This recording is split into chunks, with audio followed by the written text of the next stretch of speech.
So to set up your fluid bag, you're going to need a few things. Number one is the actual fluid bag. This is what your average fluid bag looks like.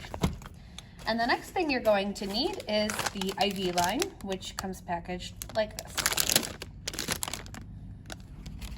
So we're going to go over the anatomy of the fluid bag real quick.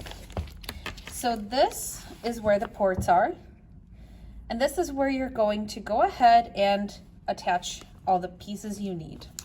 The IV fluid bag is a full liter bag in this case. You see 1,000 milliliters, that's a liter. And each area between these numbers is 100 milliliters. So there's that. Next, we're going to open up this IV line. Once you take the IV line out of the plastic, this is what it looks like. This portion of the IV line is what gets attached to your actual fluid bag.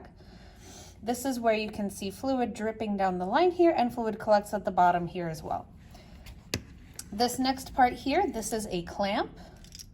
So this allows you to stop the flow of fluids. That's one way to do it. We don't use this very often at home when we're giving fluids, but it's good for you to know what it's for. The way it works is you pull the tube down into the clamp, and there you go. The fluid flow will stop. Again, typically we don't have you guys using this one. The next part on the IV line is this. So this is another clamp that allows you to stop fluid flow. This is what we use most often and what we like to teach everyone to use. So when this circle is up all the way to the top, then the fluid clamp moves freely along the line. This is how you know that the line is open and fluid flow is allowed to go all the way or as fast as it wants to. When we want to stop fluid flow, we're going to take this circle, we're going to push it all the way down to the bottom there, and that allows it to squeeze the tubing and prevent fluid from flowing through the tube. So we're going to open this for now. This is an injection port, which some IV lines have that you will have home. Some don't. You don't really have to worry about this unless your doctor instructs you to do anything with it. This is where you attach the needle. So let's get started setting this up.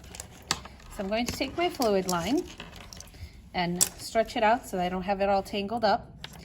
We're going to pick any one of these ports. It doesn't matter which one. We're going to snap off the little safety up here, and that gives you this little soft squishy portion. We're going to take the cap off of our port here, and we're going to stick this right in the middle and push it all the way in. And so this is the end result. Next, we're going to turn this fluid bag up, and you're going to see flow coming through. We're going to give this a nice squeeze to pull some fluid in here. This will prevent extra air bubbles from forming. And as you can see down the line there, I have fluid flowing, and it will spill a little bit because I don't have a bowl or a bucket to collect it into, but that's okay. We're going to give it a good squeeze, try to get all these air bubbles that are down here out, and let the fluid come out. If you take this little needle cap off, it'll flow faster. I just don't want water spilling everywhere. So we're going to open our little needle portion here, just to allow the fluid to flow very gently out. And we're going to clamp it. Once we get most of the bubbles out of the line, we're going to put our little cap back on. So the cap is intended to keep it nice and sterile and clean. Later, you're going to replace this cap with a needle. So this is our needle. Then we use an 18 gauge needle usually for fluids. It's a bigger needle, allows it to flow faster. Otherwise, you'll be there all day waiting for the fluids to go in. We're going to pop the needle open.